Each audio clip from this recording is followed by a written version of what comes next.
Menurut kepercayaan sebagian orang Jawa, seorang pemimpin tidak akan kuat menduduki kursinya bila tanpa didukung piandel dan pusaka-pusaka sakti. Bagi kebanyakan masyarakat di Indonesia, khususnya Jawa, bukan hal aneh lagi. Kepercayaan yang tidak diketahui sejak berlaku anggapan tersebut suatu keharusan bagi setiap pemimpin bila tak ingin tahtanya segera jatuh. Yang pasti, ini bukan hanya cerita para raja dan sultan di masa lalu, tapi para elit politik sekarang pun masih banyak yang mempercayai kekuatan atau tuah pusaka-pusaka sakti dengan berbagai bentuknya.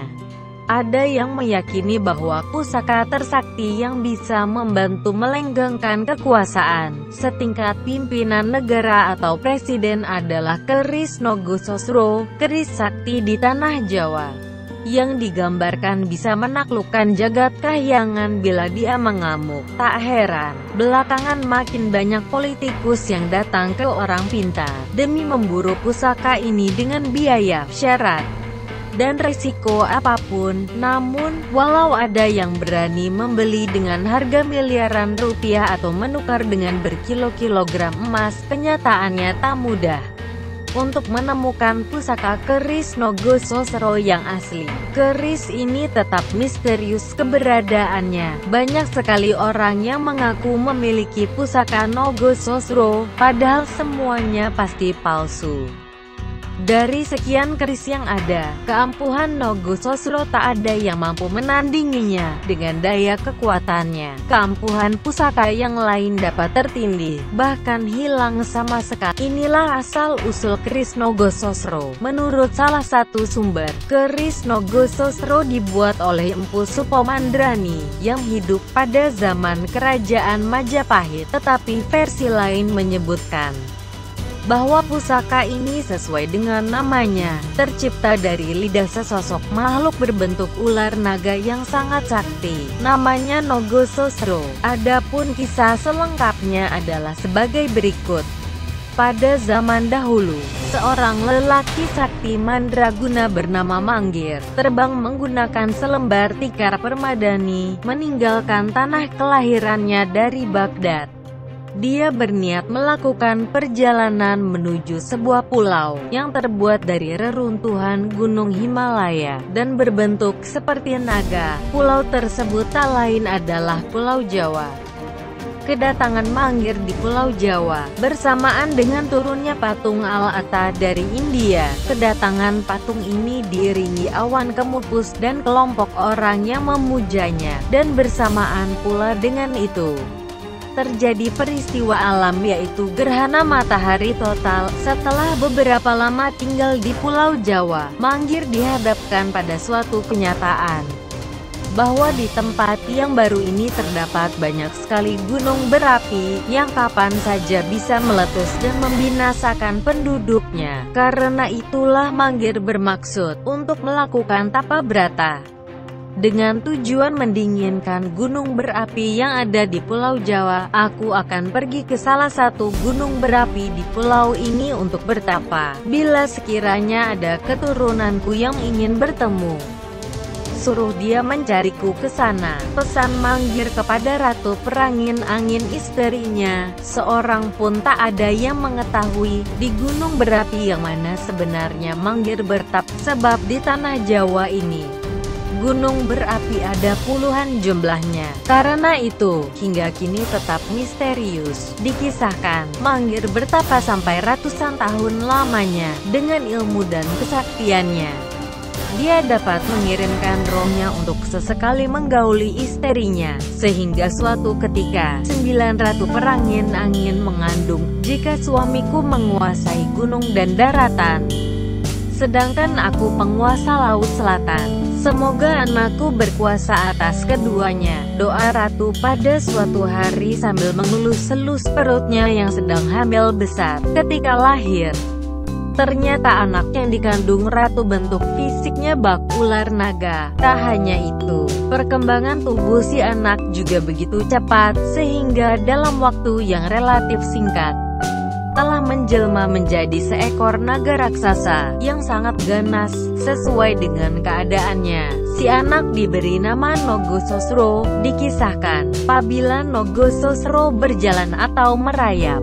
maka langkahnya menggetarkan permukaan bumi dan mengakibatkan banyak gunung terancam meletus. Sampailah pada suatu hari, Nogososro bertanya kepada ibunya, "Hai ibuku, tunjukkan di mana gerangan ayahku berada. Mengapa aku tidak seperti manusia biasa, sehingga tak seorang pun makhluk yang mau bergaul denganku? Aku akan mencari ayah dan meminta padanya agar tubuhku dirubah seperti manusia biasa." 9 Ratu Perangin Angin tak dapat menjawab, karena dia sendiri merasa bahwa hal itu di luar kehendak dirinya.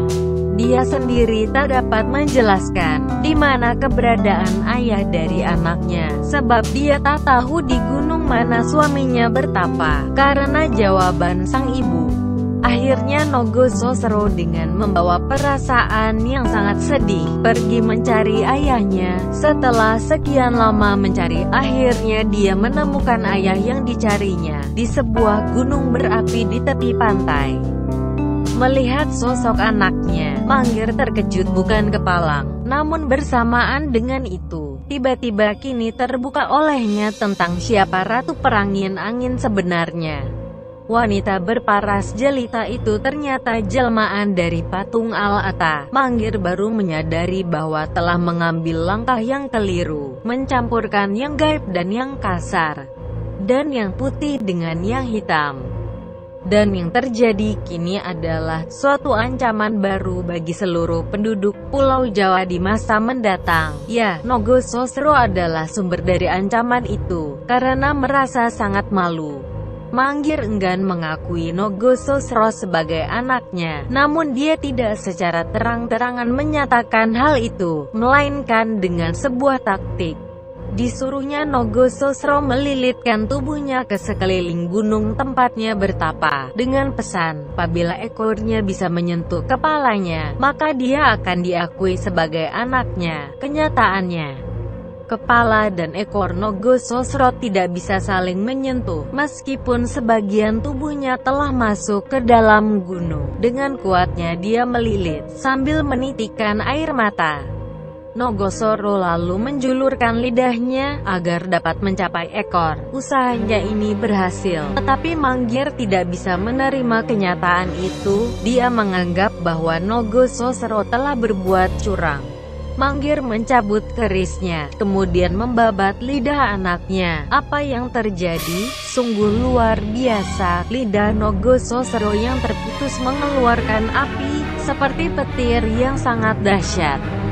Seketika Pulau Jawa berguncang dengan hebatnya. Akibatnya, bagian timur Pulau Jawa terputus-putus menjadi pulau-pulau kecil, dan Pulau Jawa yang tadinya berbentuk mirip seekor ular naga, kini berubah menjadi seperti harimau. Seiring dengan itu, Nogososro yang sangat terkejut dengan tindakan ayahnya, yang telah memutuskan lidahnya, serta-merta mencengkeram lereng gunung sekuat-kuatnya, sambil menahan amarah dan rasa sakit. Akibatnya, gunung tempat Manggir melakukan tapa berata meletus dengan teramat dahsyat. Begitu dahsyatnya letusan tersebut, sehingga seluruh puncak gunung serta dasarnya terlempar ke laut selatan, dan lubang bekasnya kemudian terisi air laut, membentuk sebuah teluk dengan kedalaman lebih dari 5 km. Teluk itu yang kemudian dikenal dengan nama Teluk Pelabuhan Ratu. Sementara itu Manggir dan Nogososro, keduanya sempat terpental ke angkasa. Namun karena kesaktian mereka, tak ada yang mengalami cedera sedikit pun. Walau demikian, karena mereka lebur bersama lahar dan batu, kini tubuh ayah dan anak itu berubah wujud secara total. Manggir menjelma menjadi patung batu, yang terkadang berpindah tempat dari satu gunung ke gunung yang lain. Sementara itu, Nogososro yang tubuhnya sangat besar dan panjang, menjadi naga batu yang terbentang hingga saat ini. Demikian pula tangannya yang mencengkeram gunung berapi tempat Manggir bertapa, sampai sekarang masih bisa dilihat. Dengan adanya perubahan wujud tersebut, bahaya dari tangan kanan Nogososro memang telah berlalu, tetapi bahaya dari lidahnya yang terputus masih mempengaruhi manusia sampai saat ini. Konon, lidah yang putus tersebut turun bersama petir Liwe Muser, tempat pertemuan 5 buah sungai. Akibatnya di tempat itu menjelma lubuk yang dalamnya mencapai 5 batang bambu lebih. Sementara tanah di sekitar sungai Reka-Reka membentuk 5 buah gua. Di tempat itulah lidah Nogososro berubah menjadi sebilah keris berbentuk lidah naga, terbuat dari logam yang tidak dikenal oleh siapapun. Untuk mengamankan lidah Nogososro, Manggir yang masih bertapa di atas punggung anaknya, yang telah menjadi gunung batu di Pelabuhan Ratu, terus memanjatkan doa. Dia berharap selalu ada orang yang mengiring jalannya lidah tersebut, dan dapat menghentikan akibat-akibat buruk yang ditimbulkannya. Kata seorang ahli supranatural, bila suatu saat kita melakukan rekreasi ke Pelabuhan Ratu, jangan lupa memandang ke puncak Gunung Jayanti, katanya. Itu sebenarnya adalah kepala Nogososro.